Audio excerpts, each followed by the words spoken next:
Look at a monkey sitting in a tree. Now look at a human sitting in a chair. One of them has a tail. One of them does not. That feels normal. Monkeys have tails. Humans do not. Simple. But here is the strange part. We are related. Not distantly. Not symbolically. Genetically, biologically, evolutionarily related. Humans and monkeys share a common ancestor. Our skeletons are similar. Our hands are similar. Our eyes, our teeth, our brains, all built on the same ancient blueprint. So if we came from the same family tree, why did one branch keep the tail and the other throw it away? Because tails are not decoration. They are tools. Balance, communication, grip, movement. For millions of years, tails helped our ancestors survive. And then somewhere along the way, our branch of the family lost them. Not slowly, not partially, completely. So the real question is not just why do humans not have tails? The real question is this. What happened that made losing a tail more useful than keeping one? Because evolution does not usually remove things that work. If a tail was helping your ancestors survive, natural selection would keep it. Improve it, maybe. Shrink it if it stopped being useful. But erase it entirely? That takes pressure. That takes change. That takes a shift so large that the body had to choose. Keep the tail, or lose it and gain something else. And the strange part is that we did not lose it cleanly.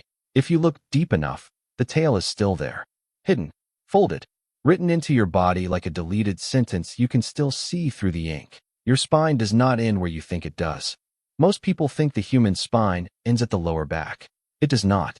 At the very bottom of your spine, below the bones you can feel, there is a small cluster of fused vertebrae called the coccyx. The tailbone. That is not a nickname. It is not metaphor. It is an actual leftover tail. Or more accurately, it is what remains after evolution decided we did not need one anymore. In most mammals, the coccyx extends outward and keeps going. Vertebrae stack into a tail. Muscles attach. Skin covers it. The tail moves.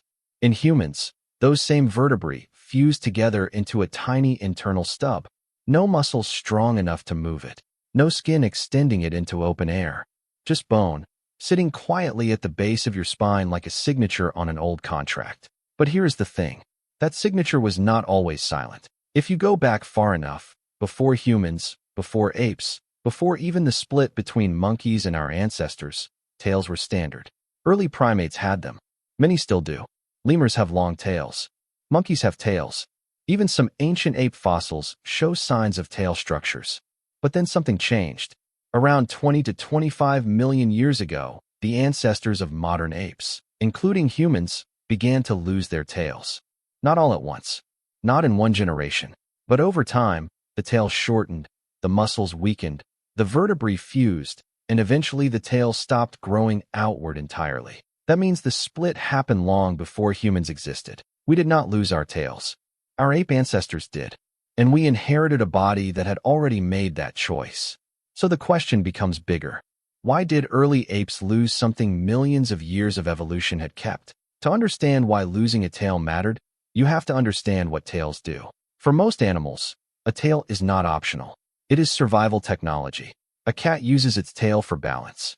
Watch a cat walk along a narrow ledge. The tail moves constantly, adjusting, counterbalancing, keeping the body steady.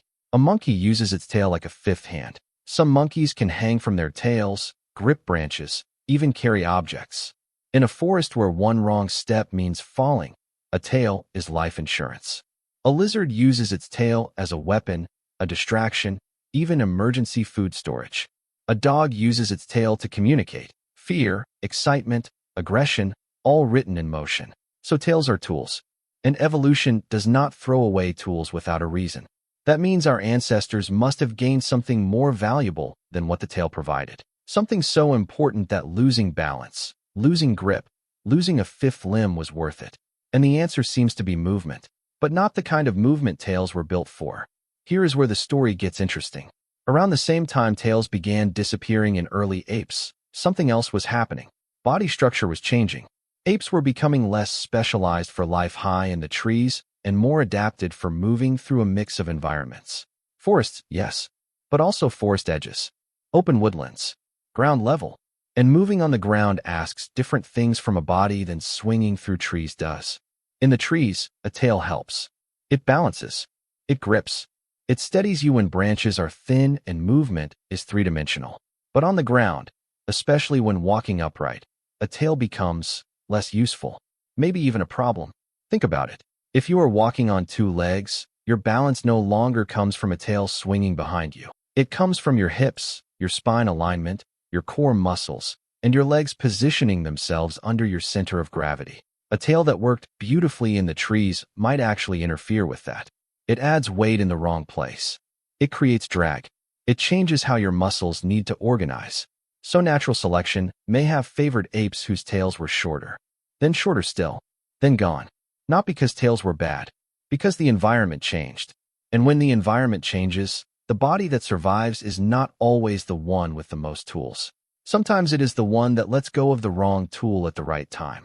But that is still not the full answer, because losing a tail is not just behavior. It is biology. It is DNA. And in 2021, researchers found something remarkable. They identified a specific genetic change that may explain why apes, including humans, do not have tails. The change involves a gene called TBXD. This gene helps control tail development in embryos. And in the ancestors of apes, a small piece of DNA called an ALU element inserted itself into the TBXD gene. That insertion changed how the gene functioned. And the result? Embryos stopped building long tails. The researchers tested this in mice. When they replicated the same genetic change, the mice were born with shorter tails or no tails at all. So it seems that losing our tails was not a slow, graceful fate. It may have started with a mutation, a random insertion, a genetic typo, and that typo happened to arrive at exactly the right moment. A moment when apes were already shifting toward life on the ground. A moment when tailless bodies were no longer at a disadvantage.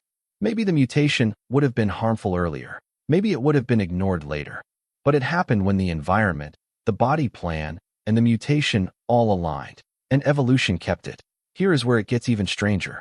Very rarely, a human baby is born with a tail. Not a tailbone, not a coccyx tucked inside, an actual visible tail, skin, tissue, sometimes even muscle and cartilage, extending from the lower back. These are called vestigial tails or human tails. And they are not myths. They are documented in medical literature. Most are small, a few centimeters, soft. They do not have bones. They cannot move on their own. And they are usually removed surgically shortly after birth. But the fact that they happen at all is important, because it means the genetic instructions for building a tail are still buried in human DNA, dormant, suppressed, waiting. And every once in a while, something in development does not suppress it completely. The ancient program runs, and a tail begins to grow. It is like finding a deleted file still hiding in your hard drive. We are not tailless because the instructions disappeared.